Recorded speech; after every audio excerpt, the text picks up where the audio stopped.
Welcome to the Fit Human Endeavors podcast, episode number 1. Welcome back if you caught the trailer. And before we get started, I just want to address if you're watching this on YouTube or Spotify, the background or lack of background. It's something that I will work on, and I'll explain a little bit more in this podcast why it looks like this. And I was recently told it looked like a hostage video, so that's obviously not the look I'm going for. But I'm also not known for my interior designing skills, so I will try to spruce this up a little bit so you have something more to look at than just my pumpkin head. So let's jump right in. Episode 1, the start line. So if you caught the trailer, you heard me say that I think getting to the start line is the hardest part, one of the hardest parts, if not the hardest part, and I'll explain why. So, and I get it, there's other parts of the process that are also hard, right? So if you're looking to lose 20 pounds or you're looking to gain 5 pounds of muscle or you're looking to run a marathon or anything, a 5K, that process is going to be hard. I get it. So losing 20 pounds is going to be hard. The process of losing that 20 pounds is going to be hard. The marathon, training for the marathon, running the actual marathon is going to be hard. Obviously, I get that. But in my opinion, getting to and towing that start line, committing to that start line, I think is harder than anything, because I think people don't even, there's reasons why people don't even get to the start line, and we'll talk about those. And that prevents you from even getting into the process of doing something because you protect yourself by not getting to the start line. So there's a couple things that we'll talk about, time being one of them, time management and wasting time, support systems or lack thereof support systems, and kind of a subcategory of that would be negative talk, and then asking for help. So I think these three things, when I think about them, because I think about my own start lines in the past and some that I have in mind, what are some barriers that I think of? And I think these are things, in talking with other people, they also share these same thoughts and ideas about start lines. Because I'll start by saying this. I think we as people, we fear failure. I think we fear embarrassment. We fear not being able to finish something. We worry about or think too much about the talk from the sidelines, what other people think, what are other people going to think about A, your goal, B, whether or not you can do it, and C, are they going to check in while you're doing this process, and what are they going to think, and what are they going to say, and what if I don't finish? And all of these things that we'll get more into, that you wind up getting wrapped around the axle about, and you don't even make it to the start line. So I think we like comfort. Because who doesn't like comfort? Comfort is easy because we know comfort is status quo. We don't have to change anything. We don't have to do anything more than what we're doing. We just stay right where we're at. And it's nice and easy and it's comfortable. There's no challenges. There's no talk. There's no embarrassment. There's no fear of not finishing it, because it's just what we do every day. And I think we like comfort. And comfort is not great. Comfort's not great because you think, let me make my life as easy, as comfortable as I can be. That means less stress. That means, and in some cases, yeah, and in some cases, no. I'll say this. So you think, making your life nice and easy and status quo is a good thing, and it's not. And I think it's not, because I think the easier you make your life and the more you nerf your life and you make it soft, I think you become soft. You become soft and you age quicker because your body doesn't have to deal with anything. Your body doesn't have to adapt to anything. Your body doesn't have to be resilient and strong. Your mind doesn't have to be strong, because you're kind of just doing the status quo. You're just kind of doing the same thing, and it's nice and easy. What you don't want is chronic stress. You don't want that chronic stress. So chronic stress is something that just mounts on you, and your body's response to stress is cortisol, hormone cortisol. So you don't want that cortisol high all the time, where that stress is always high from a job, from a financial situation, from a health situation, something like that, where you're just chronically stressed out. That's not good. That you want to control. That's the kind of stress where you go to your doctor and they say, hey, your blood pressure's through the roof. You need to, you need to calm down. You need to kind of get rid of some stress in your life. What you want are micro stresses. And that's why you've probably heard, and we'll talk in future podcasts about this stuff, but like stuff like sauna use, cold plunges, intermittent fasting, even exercise. These are micro stresses. These are the stresses you want to introduce your body to, because it teaches your body to become resilient. I think it makes your mind resilient. So when you do get sick, when you do get hurt, your body can adapt to these things because it's been micro stress. There's little stresses, little peaks of cortisol. So your body knows how to handle it. Your body knows how to deal with this stuff. So I think that's important. So micro stressing your body, acute stress is good. Chronic stress is bad. But when you make your life just nice and easy and there's never any stress and you're just trying to just be as flat as possible, I don't think that's a good thing. But again, we all like comfort, and trust me, I like comfort too, but you have to take yourself out of that quote unquote comfort zone, and you have to challenge yourself, and you have to commit to getting to the start line. And the first thing that we'll talk about is time. Time wasting, time management, and I'll probably beat this to death over the next 30 minutes or so, but I don't treat my time like I used to. I treat my time with a high value. My time is my most valuable commodity. Period, point blank. Nothing else is more important than my time, because from my time comes everything else. So I think I'll start by saying we, me included, waste a lot of time. We waste a lot of time. If you sit back and you actually think about how much time you waste, and I'm not going to make this a social media thing and beat that up, but it's pretty obvious. A lot of us waste a lot of time death scrolling, social media, even watching TV. And there's nothing wrong with any of these things. And just like there's nothing wrong with, next episode, we'll talk about nutrition and stuff, or simplifying your nutrition. There's nothing wrong with having the pizza, having a burger, having some fries, whatever the case is. There's nothing wrong with that. There's a problem with that if it becomes excessive, and that's just like everything else. And you'll hear this over and over and over from me. Everything in moderation, including social media, including TV watching. I'm not a big TV watcher anyway. But social media, yeah, I can get stuck down that rabbit hole. I can get stuck going down that rabbit hole big time. I have a timer on my phone that when I hit 40 minutes of social media use, a little thing pops up and says you've been on, you social media for 40 minutes.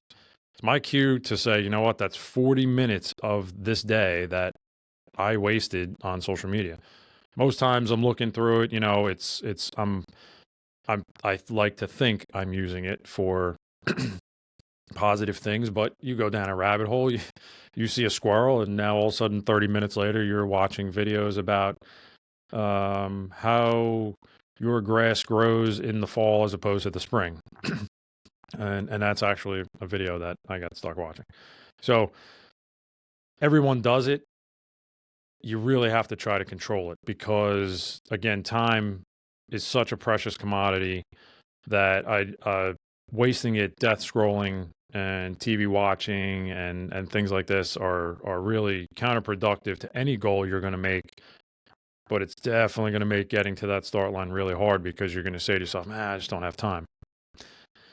If you're telling yourself you don't have time to get steps in every day, to get some kind of workout in every other day, I would like to sit down with you and look at your time for the day, and I'll tell you exactly where you have time, because everybody has time.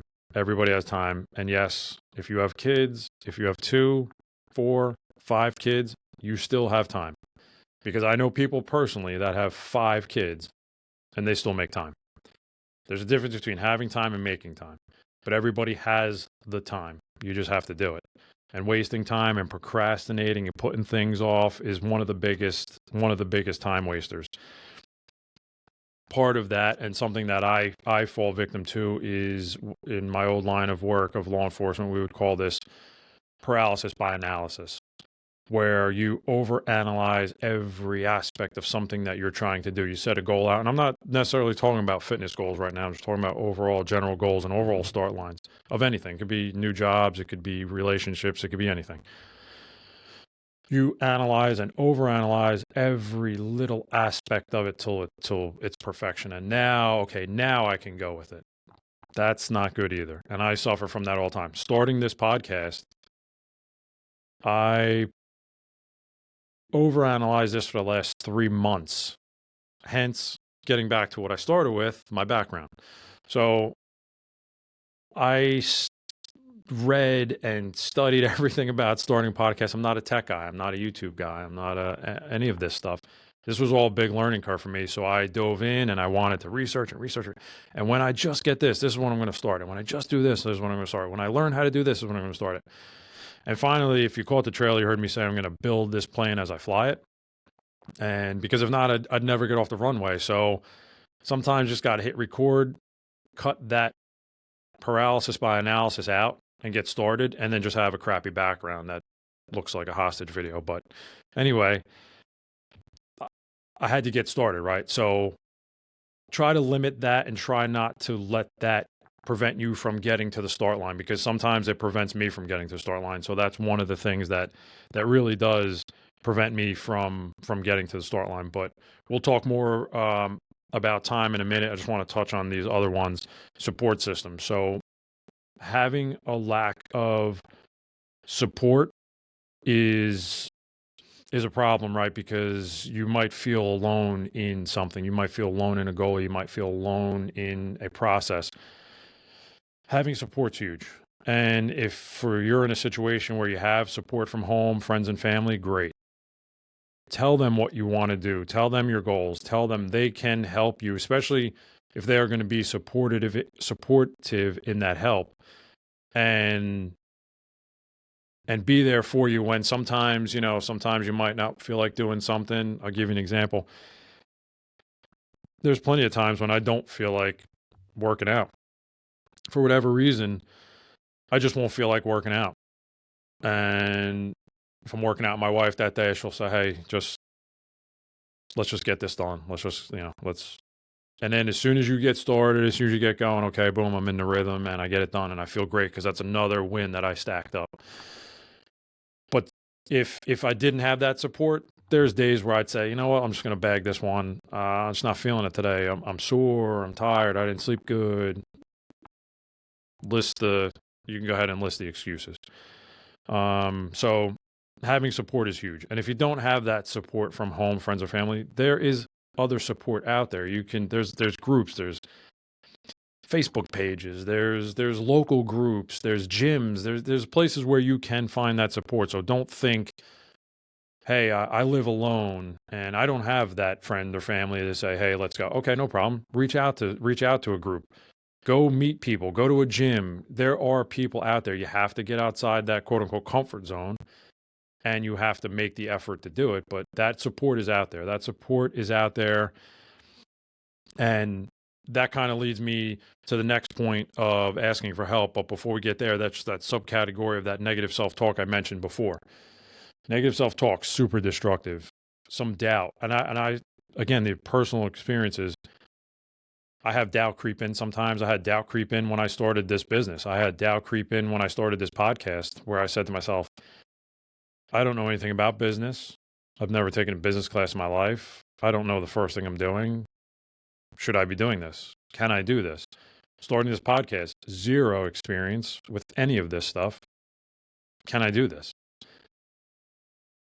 You have to quickly, if those thoughts creep in, which they are natural thoughts, you have to get into the habit of quickly turning that around. And yes, why not you? Why can't you start a business? Why can't you learn about business? Why can't you learn about a podcast? You can do these things. You just need to shape that thought process from doubt to a positive thing. And that's just that. And now if you have that support can also help you out, because if you vocalize those things to supportive people and you say, I'm thinking about this, they can say, hey, yeah, why not you? Why can't you start a business? I think you could figure it out. Yeah, you don't know anything about business, but I think you could figure it out. smart enough and you like to figure things out. So you can get that little extra push. So limiting that negative self thought and those thoughts you have, super destructive. And this isn't like a kumbaya thing and a positive hand holding thing. I'm just saying it can be a very powerful tool to get you to and off of that start line. So those are just quickly some of those things that I want to talk about there in the beginning. And now I want to kind of dive more into time and explain to you why this, I think, is the single most important thing. Asking for help is that other part that we'll touch on. I'll come back to that. I know I'm kind of jumping around, going out of order here. But we'll touch on the asking for help thing there at the end. But the two most important things, time management and asking for help, two most important things. So we're going to dive a little more into time, and I'll give you some personal experiences that I think will help. Time to me, again, is a super important topic, and it's something that I think about all the time, and not in a negative way, not in a worrisome way, but because, I don't know, it could be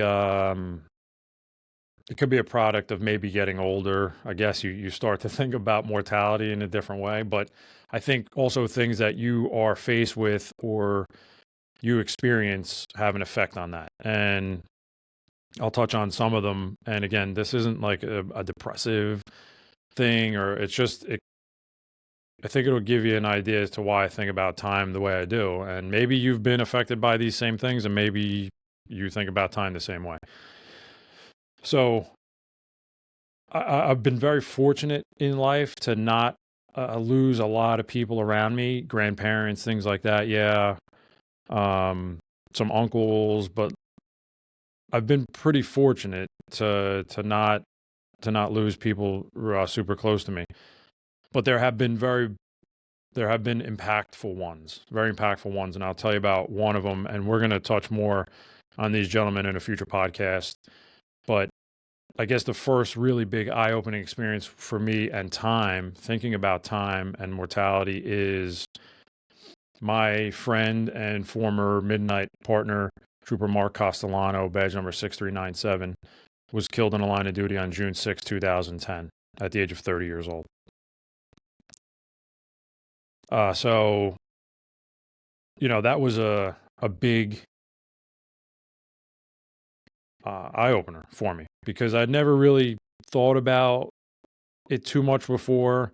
Prior to that, as law enforcement officers do and other first responders do, you wind up attending these line of duty funerals rather. And I don't know if you purposely don't think about it or you try not to think about it, or at least I tried not to think about it as I'm there at the funeral. I try not to personalize the death and think about family and kids and mothers and brothers and fathers. I try not to think about all this stuff, because if you do, it can really get to you, or at least could get to me. I have former coworkers that none of this stuff affected ever for any reason. And, good on them. But I personally, if I sat there and personalized this at a funeral, it would start to weigh on me and it would start to bother me.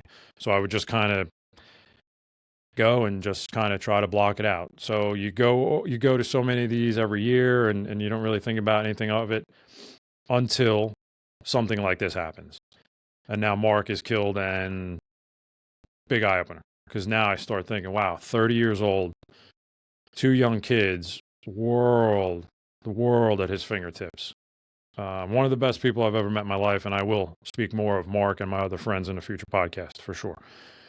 But you start to sit back and think, wow, 30 years old, that's to me, it's obviously way too young.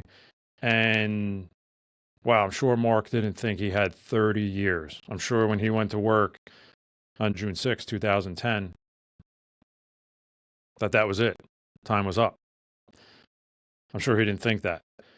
And then that something like that weighs on you for a long time. And quite frankly, still does in a way. And then fast forward a couple years later, and you start to see other coworkers and friends fall ill to major illnesses or life-altering injuries at 35, 40, 45, 50. People that you know that have retired for 1 year pass away. Things like this. So, and again, I don't look at any of this in a worrisome way or a fearful way, but it makes me value my time in a much, much different way. So you start to see all these things and you start to look at ages and you say, wow, 45, 40, and now you become 40, 45. And now you're thinking, wow, you start to kind of look at it in a much different way. So fast forward a couple years, and a buddy of mine, friend of mine, Sergeant Juan Fajardo, badge number 6564, was killed on November 9th, 2021. He was on active duty orders with the New Jersey Army National Guard when he was killed at 41. So that was another time where you sit back and you say, wow, that's 41. Kids, wife. Just spoke to the guy a week ago, just prior to his death.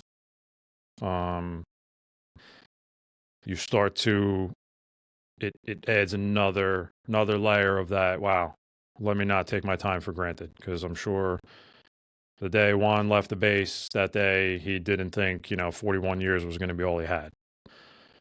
And then the one that cemented the way I look at time and even had a huge impact on me retiring from law enforcement was I had been kicking around the idea of retiring in mid 2023.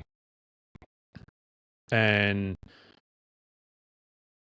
because I won't get too deep into it here, but there comes a time, I guess, well, I could just speak for me personally. You get into I got into law enforcement because you want to help people, right? You want to help people, and you're a problem solver, and that's why I got into law enforcement. So you do it for so long, and then there comes a time in your career, or maybe not, maybe, there came a time in my career when I felt, the reason why I got into this job is not, or I'm not having the same effect right now. And I'm not going to work where I feel like I am helping people and I am solving problems and things like that. I think I'm just in this rat race, spinning my wheels, and I'm really not having the effect I wanted. And I hold that job of law enforcement in too high a regard to just mail it in. I'm not that person. I've never been and never will be that person that just mails it in.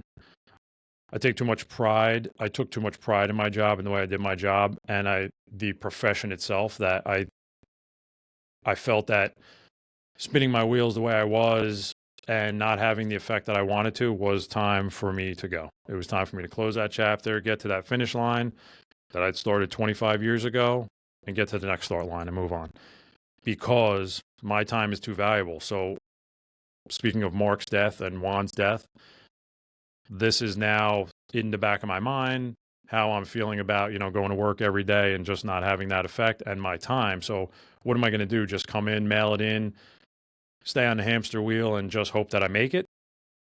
Or am I going to do something more productive and effective with my time? So hence retiring, starting my business, and here I am. So before all that actually happened and I retired mid 2023 going into 24, we were down in Texas visiting family over Christmas of 23 going into 24, and coming back, we drove down. So it's a 22-hour drive. We drove back. We stop halfway through Tennessee for the night, wake up, and then drive the 11 hours home. So we stop for the night. I wake up 3 o'clock in the morning to get on the road early because DC traffic is absolutely terrible, but that's a topic for another time. So wake up at 3 o'clock to a text from a classmate of mine that another classmate of ours had suddenly passed away. So on December 27th of 2023, Lieutenant Oscar Ricaldi, badge number 6208, suddenly died at 45. And I could tell you, as I got that text, I stood there in the hotel room in shock because I literally just saw Oscar 2 weeks prior and had a 45, and thankfully had a 45-minute conversation with him where he was just so full of excitement and life that it was just, I was just taken back by him. And I remember telling my wife, I ran into Oscar and he was so pumped up. He was newly assigned as a station commander and just recently lost some weight, getting back into shape and excited about working with the troops and had these ideas and he wanted to help move the organization forward. And great guy, always positive, always smiling, always laughing. Great guy. You wanted to be around him. He was just a positive guy, happy to be around him. Great conversation with him. Talked about the kids and hey, you know what? We just both were recently assigned to a FIFA World Cup security working group. And hey, man, see you up in Edison in a couple weeks. We'll do lunch. We'll get together. Yeah. All right. Take care. Merry Christmas. Enjoy the holidays with the kids. Yeah, I will. And that was the last time I talked to him. So Oscar, I'm sure, didn't think he had 45 years. That event was what cemented it 1,000% in my mind. If I wasn't already convinced that it was time to move on and utilize my time somewhere else, that event cemented it 1,000%. So talking about these three men, I don't take my time for granted anymore. And I never will, because I think back and I think, what would Mark give for 5 more minutes? What would Juan give for another day? What would Oscar give? And I can't waste my time. It's too valuable. I don't know how much I have of it. And I'll say it again, not in a worrisome way. I'm not stressed out about it. I don't think about it like that. I think about it in a good way.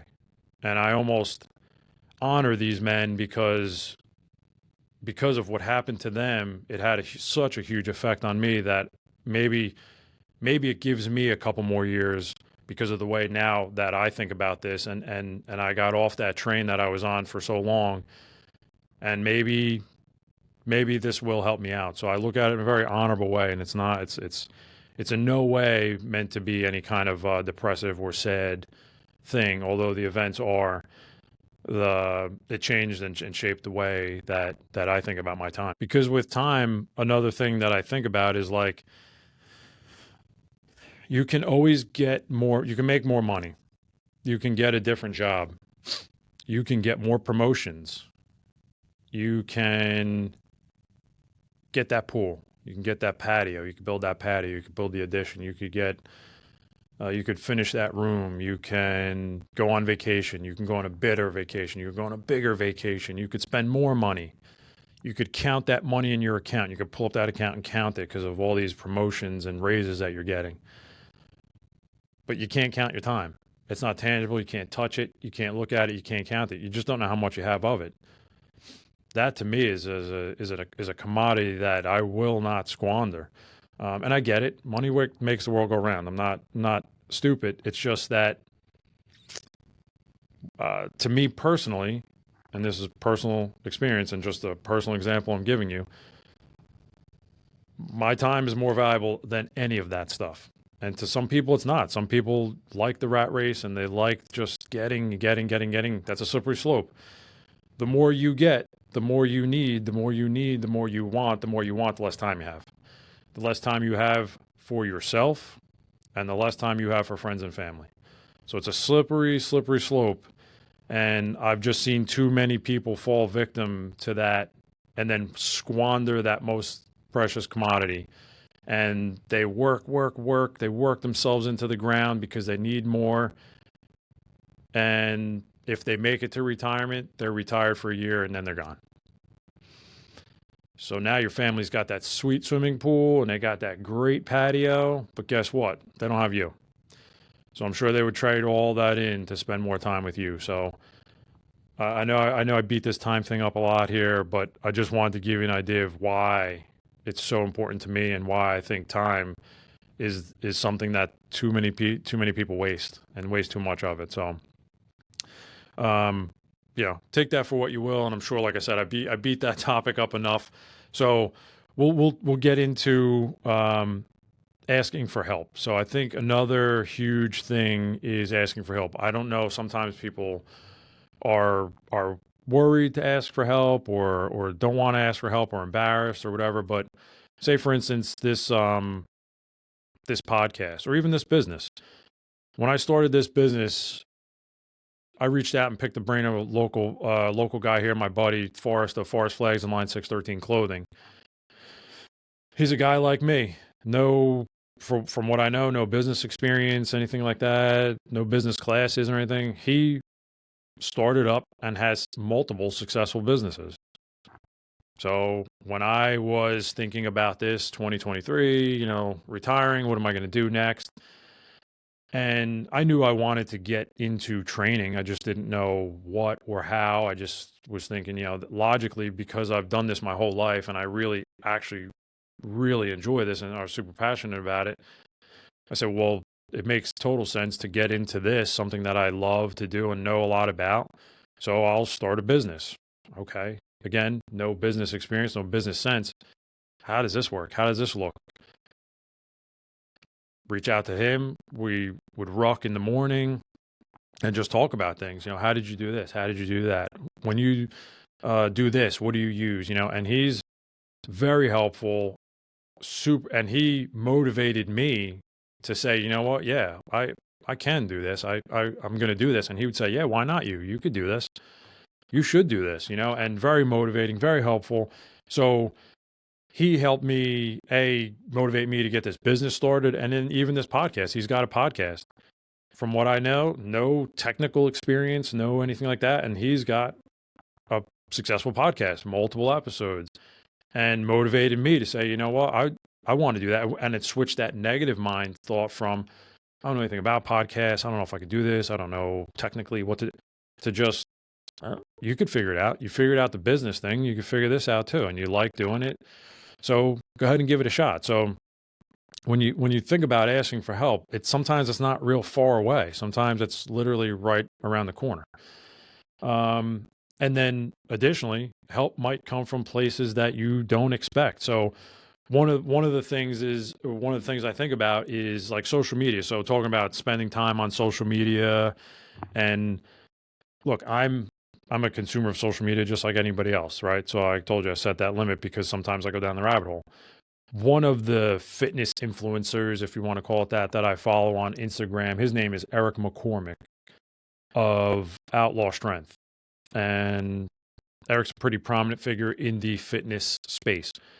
And why I kind of gravitated towards him is we have very similar backgrounds. Erick is a retired law enforcement officer. He did 10 years, retired and got into personal training 25, 30 years ago. And we have very similar careers and very similar career retirements or endings. And then obviously the personal training thing. So just really gravitated towards him and his story. And when I was thinking about the whole business thing, I was looking for help and additional advice and mentorship on specifically in the personal training space. I said, I'm just going to reach out to this guy, take a chance. I direct messaged him on Instagram. Total shot in the dark, gave him a little bit about my story. Hey, this is what I'm looking to do. This is what I'm thinking. If you could offer any advice or mentorship, I'd appreciate it. Not thinking anything of it. Definitely not expecting a response because at the time he had, I don't know, 25,000 followers or something. So I don't know how this stuff works. Like, does somebody with that many followers, do they check their DMs? Do they have somebody checking their DMs? Are they going to tell them about my message? I don't know. So anyway, I wasn't expecting anything, but figured it's worth a shot. Much to my surprise, 3 days later, Erick texts me back, hits me back on DM with his phone number and says, yeah, let's set up a call.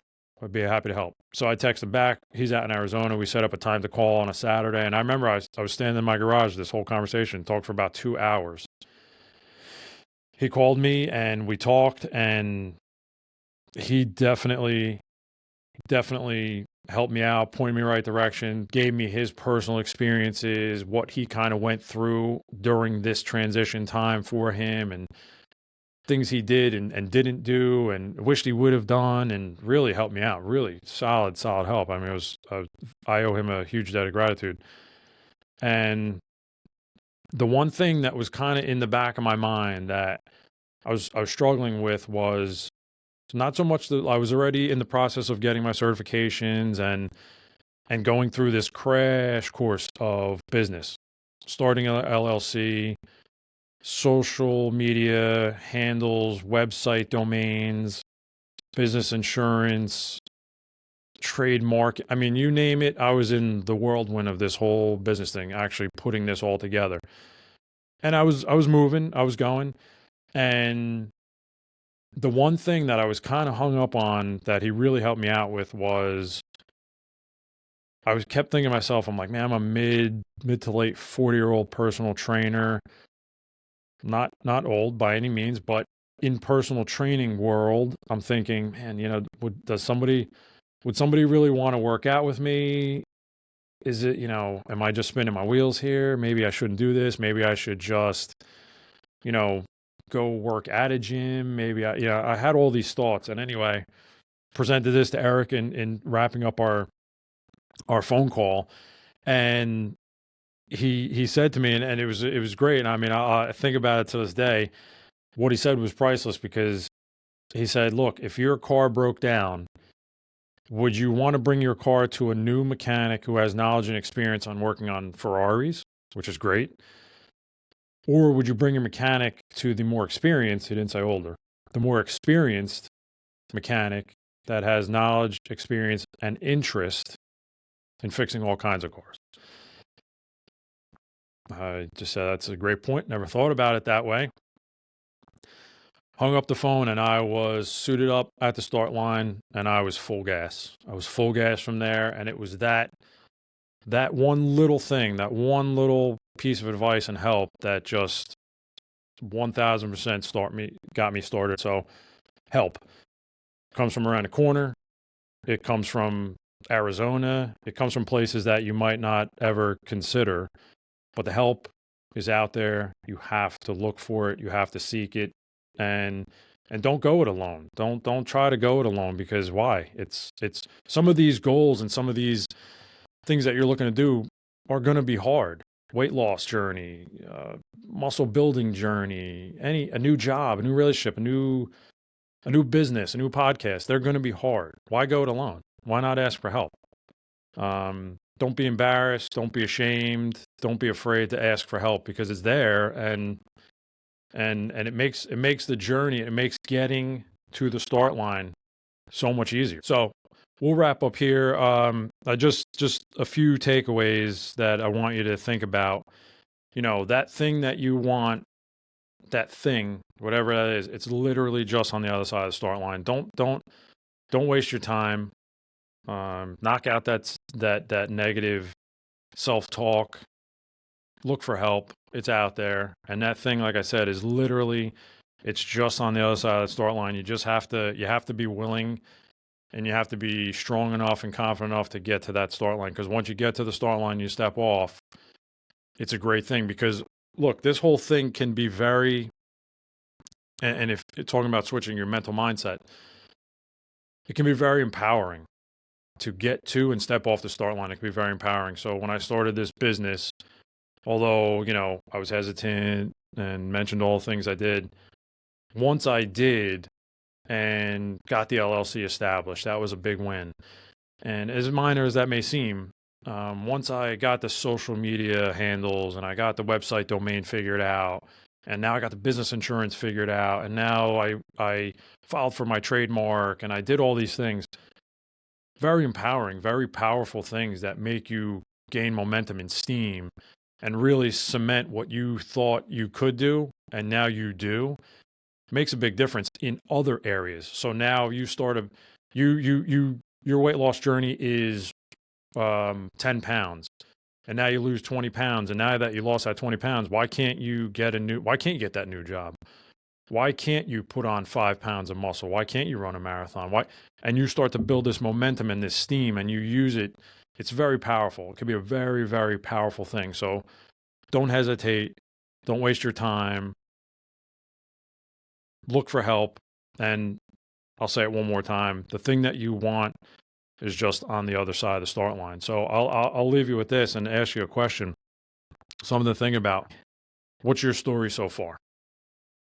What is your story so far? Are you still telling yourself, you know what, I'm going to start tomorrow? Once I have more time because of A, I'll do B. And you know what, I'm going to start that next week. When I get back from vacation, I'm going to start eating right, and that's when I'm going to start working out when I get back from vacation. When I have just a little more money, when I could potentially, have some money coming. And once I do that, that's when I'm going to start, because that's going to give me more time. Then once I get more time, that's when I'll start that thing. Stop with all that. Stop with all that. It's nonsense. Start today. Don't waste your time. Simple as that. Start today. Don't waste your time. Stop telling yourself those stories. And if you're worried about that negative talk from the sidelines that I had mentioned in the beginning of this podcast, I'll tell you what, if you're worried about the people that talk that's coming from the sideline, there's a reason why those people are on the sideline. It's because they're too scared or they're too worried about committing to their own start lines. And I got news for you. They're always going to be on the sidelines. So you got to leave those negative people and those negative thoughts and their negative attitude behind, because they're not going to get anywhere and it's not going to get you anywhere. So don't worry about the negative talk from the sideline. Those people are always going to be there. They're always going to talk no matter what or what you don't do. They're always going to be there. Leave it behind. Leave it behind. It doesn't do you any good. So thanks for listening. If you can, subscribe to the channel. Give me a like if you got anything from this podcast. I'd appreciate it. If you have any questions, let me know. I can get into more stuff further. So I'll be waiting for you at the start line. Catch you in episode 2. We're going to talk about simplifying your nutrition. Thanks for listening. See you next time.